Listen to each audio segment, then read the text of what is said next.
Hey guys, welcome back to another video. Today we are just going to be talking about the Joker, and we're going to be going into spoilers in this video. So if you have not yet seen the movie, please click away right now because I am going to be spoiling a lot of things in this review, and I do want you to experience it for the first time without any spoilers. So please click away from this video if you have not yet seen the Joker.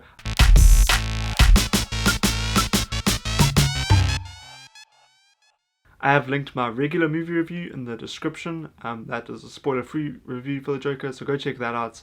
There's no spoilers in there, so those are my initial thoughts on the movie. But I really just felt I couldn't really address everything I wanted to say in my first movie review because of just the content in this movie.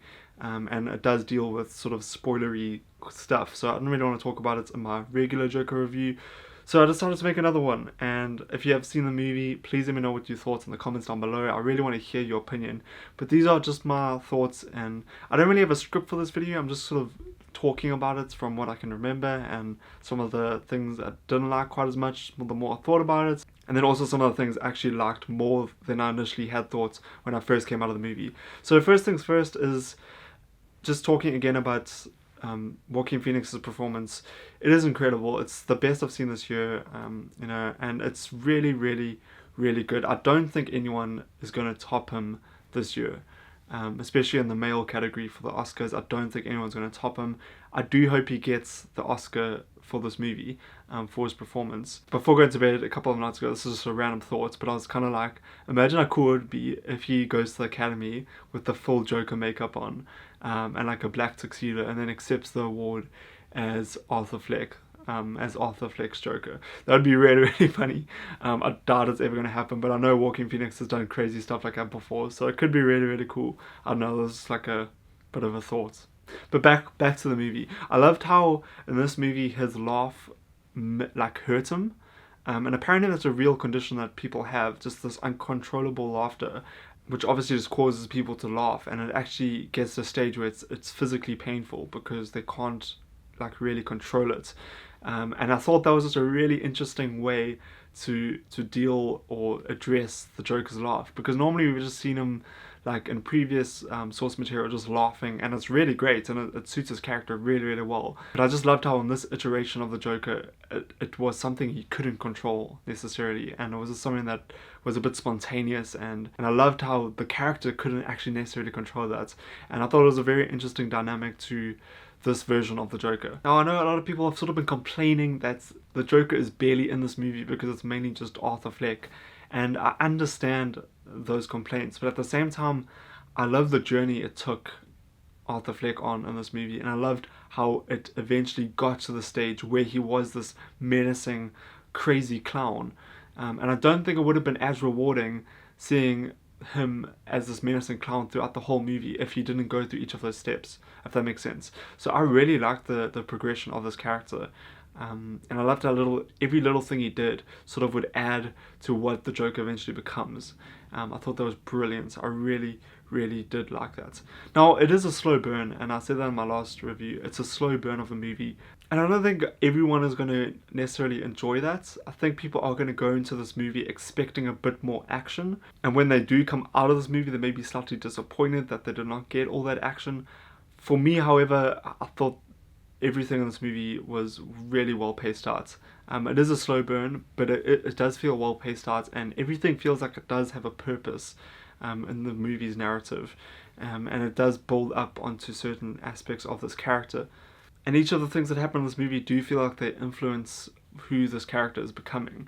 There is some things I didn't quite like. I felt like, although the Batman sort of stuff that they mention and reference in the movie is really awesome, and I really did love that, it did feel a bit like heavy-handed at times and a bit like forced at times, very slightly, but it just did feel a bit forced in, and they were sort of just trying to, like, if it wasn't obvious enough, trying to just tie this into the DC like mythology, and I really enjoyed some of that stuff, but at the same time I did feel like some of it was really, really forced, and it was just hitting the nail a bit too hard on the head there. That's a very slight criticism, because I do think that the Thomas Wayne character was really interesting, and I loved how it was sort of a different look on this character than how we usually see him.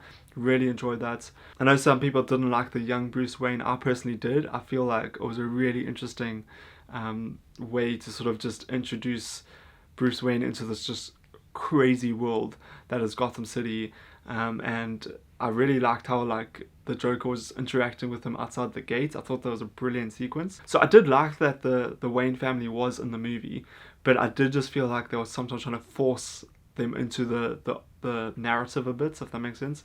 But overall, I did enjoy their inclusion in the movie, because some people have also just been saying, why couldn't this film have just been about this person who's this outcast in society and who just doesn't feel recognized in the world and stuff like that? Why did it have to tie into the DC characters and mythology? And I understand their point of view, but at the same time, I thought it was a really interesting take on what the comic book genre is at the moment.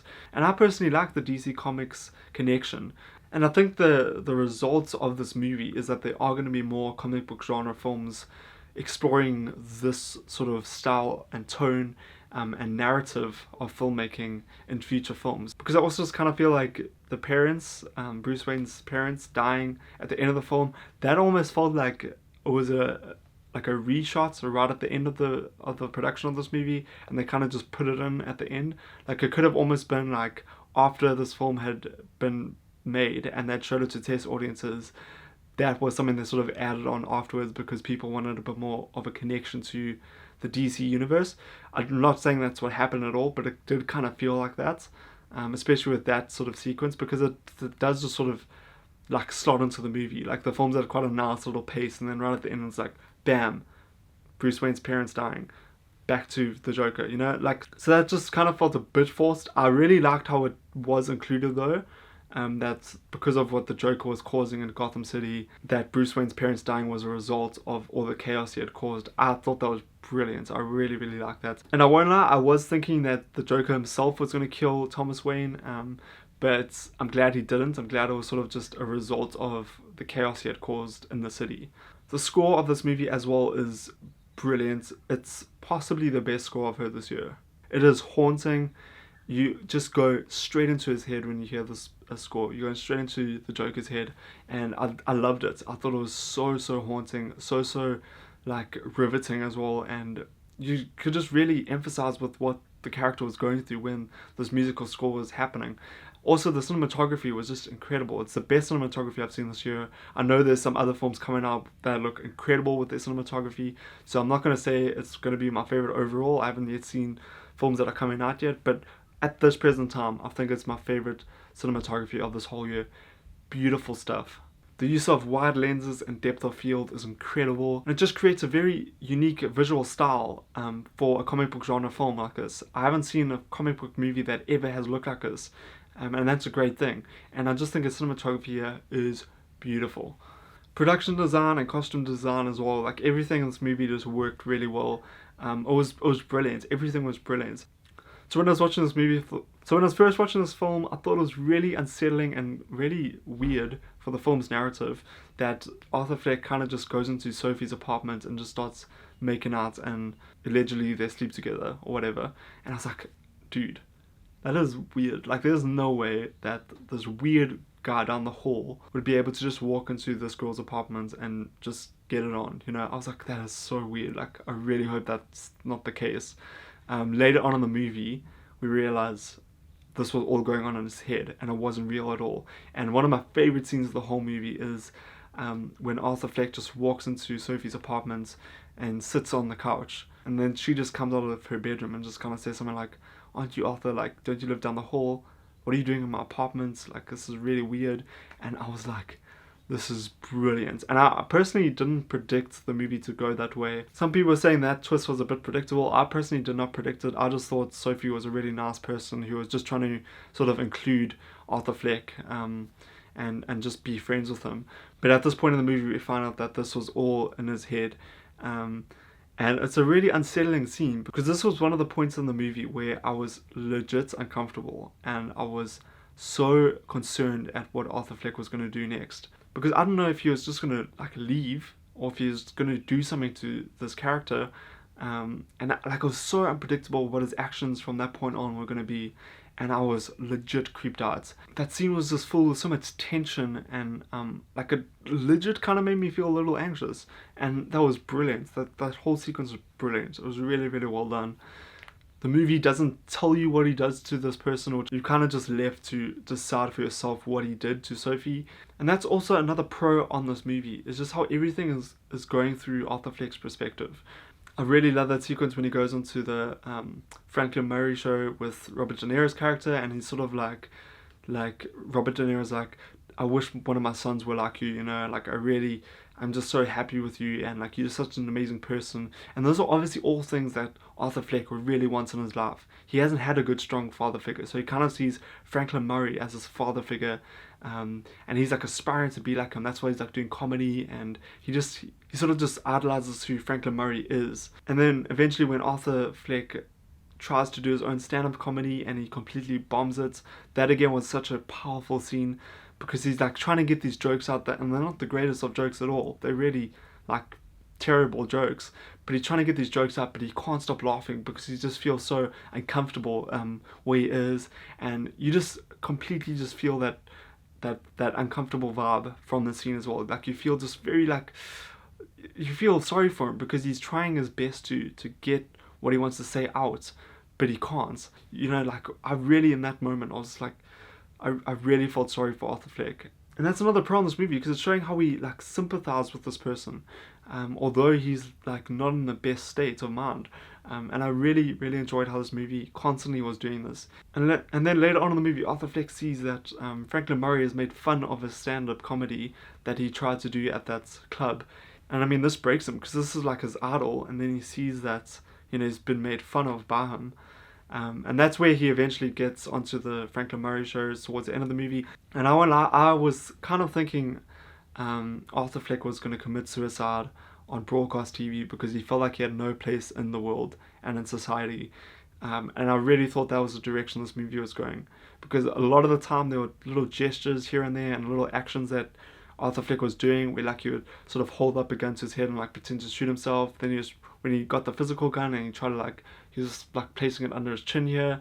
And there were lots of other moments like that in the movie, and I was really like, I thought that was like build up to what eventually was going to be his death in the movie. And I possibly think it might have even been going in that direction, but he makes the switch while he's on that Franklin Murray show, because he starts sort of interrogating Franklin Murray, but with questions and responses, and he wants to see his perspective on the world. And then he sort of switches, and he's like, no, screw this guy. Like I have a statement to make here. I've kind of been seen as this role model in society over the last couple of weeks since those train murders, so I'm going to make another statement tonight on the show. And then that's when he kills Franklin Murray, and I was like, bro, that was insane. That whole talk show segment as well was just really brilliant. I loved every second of it. I loved how just the way the talk show was going was just really provoking Arthur Fleck in a negative way. Him finding out stuff about his past through the adoption thing was also really interesting. I still kind of think that it's possible that Thomas Wayne is his dad, because of that picture that he holds up towards the end when he's doing his makeup, of his mother, and he looks behind it and it says something about Thomas Wayne.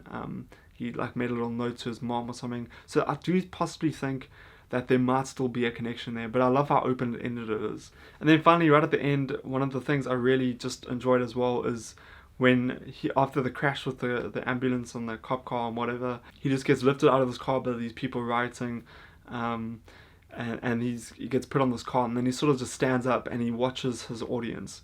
Arthur Fleck stands up on this car, he sees his audience, the people who look up to him now, and he's now seen as like this leader figure in society, standing up for the outcasts of the world. And in this moment, like there's just blood coming out of his mouth, and then this is when he does this like classic Joker smile, and I was like, bro, they've got to make a Funko Pop of that thing, because that was an awesome moment.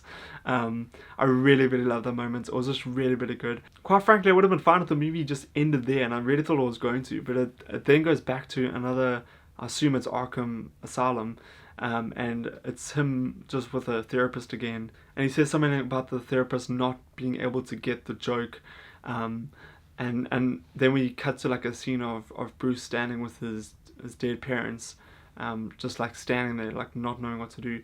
I'm trying to interpret that scene a bit more because I'm not quite sure exactly what happened there.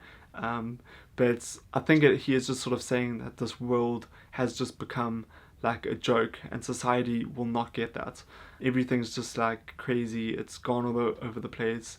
And then right at the end of the movie, he walks out of that room and there's this blood on his shoes. So we as audiences just assume that he has killed that therapist. And then I love sort of at the end there where he's running through the doorways. It had like a very classic cartoon feel to it.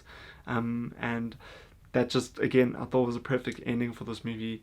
And why I also just love this end scene is because it sort of just lets us, again, know as an audience that Arthur Fleck could have been lying throughout this whole narrative.